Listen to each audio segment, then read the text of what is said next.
Hey guys, Tait here again for the self-esteem playbook, how we're going to lift our self-esteem, to understand self-esteem and understand how we get to raising that without going at it directly. Here's some interesting, more information that's going to help you move forward.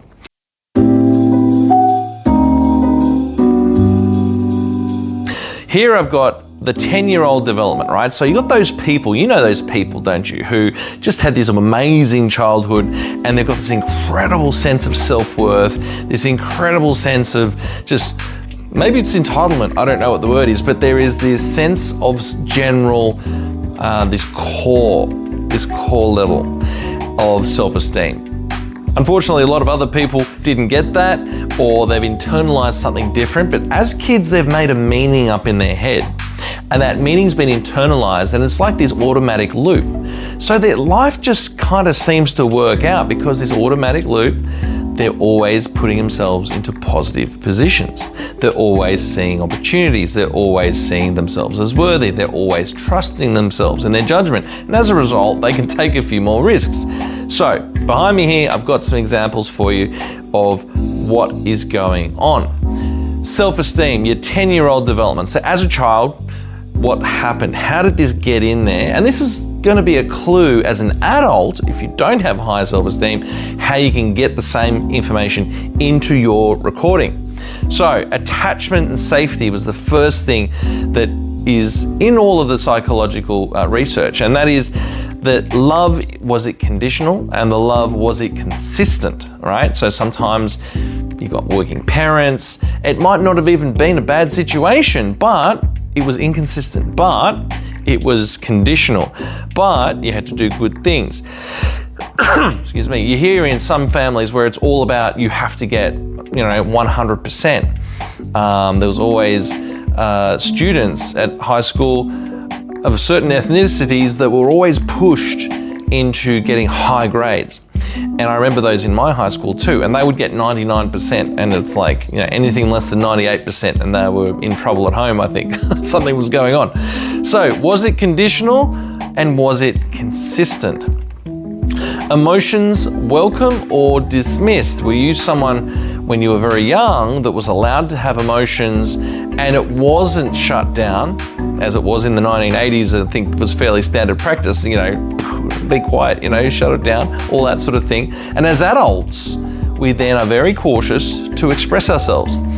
Meanwhile, back at the ranch, we've got 20-year-olds downstairs and 15-year-olds who are expressing themselves and don't understand why they can't express certain things, right? There's this disconnect in the generations because we had different rules when we were very young, under the age of 10 years old.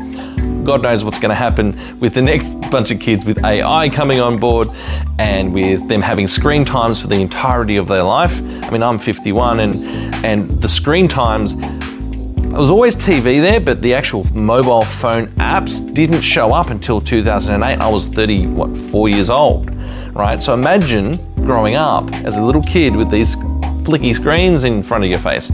I don't know what's going to happen to them. Anyway, getting back to this, attachment and safety, that's the first one.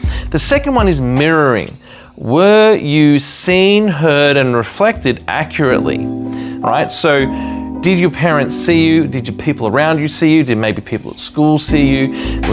Were you seen and reflected back, where you could have an emotion or you could see people would see your personality, and this would be reflected back to you in positive ways?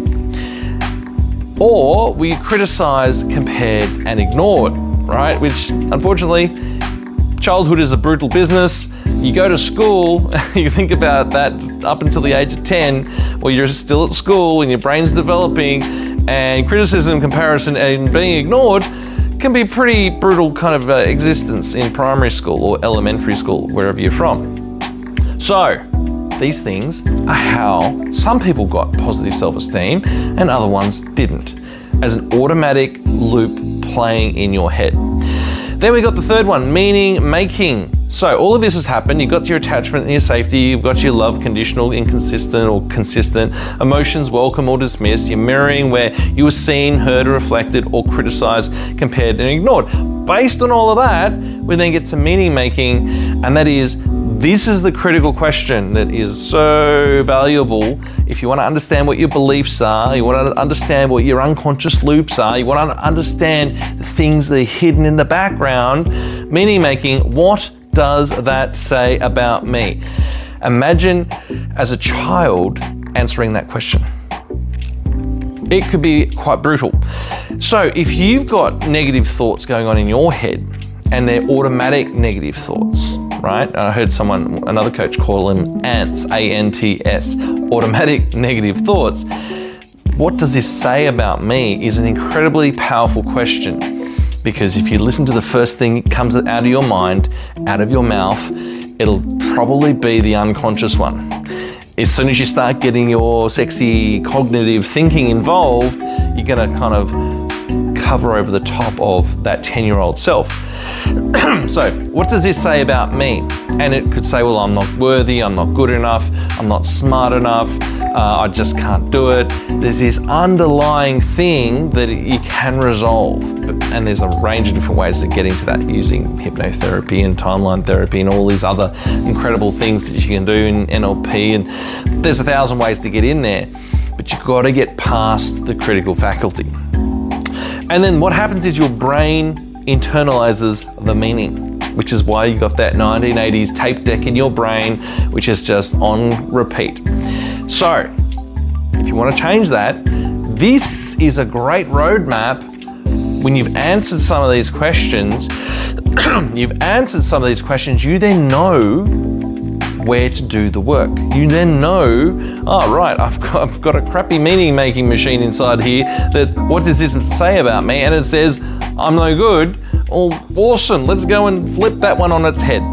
And there's a range of ways to do that, both in the psychology field, all the way through to the NLP fields, to your hypnotherapy, EFT. There's a range of ways we can rewire that meaning. First, as Louise L. Hay would say, if you don't see the dirt, you can't clean the house, right? We need to get the broom in there and sweep some of that stuff out of there.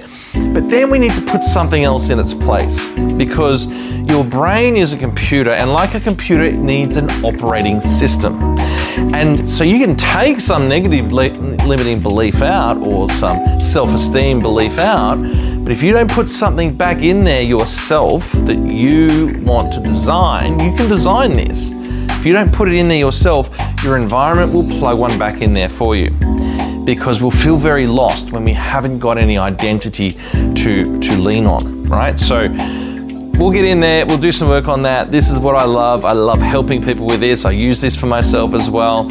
I've gone through this, and these different things at primary school, I was not a happy place for me, right? So I remember some of these things. That's right. I did some work on that in my coaching. And I'll probably still, as I go to the next level, have to deal with some of this stuff that's still in the system. Awesome thing is, we have the tools, we have the methods, and we can sort them out and rewire them in reasonably quick time. Remember, you've been playing this tape in your head perhaps for 20 years or 30 years or 10 years. I don't know how old you are, but if you've got kids, it's just good to know what's going on and what the meaning that they're making up in their head if you've got kids.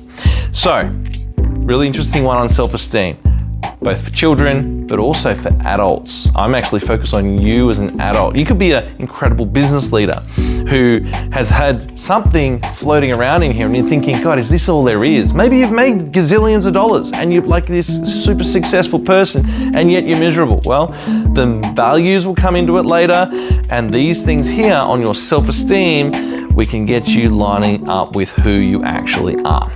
So you don't have to throw out the baby with the bathwater. You can still keep all your stuff, but you can actually find a way inside the container of your life to lift your self-esteem. Matt Tait signing out. I hope that's useful. That's 9 minutes or so worth of video, and they're very powerful questions.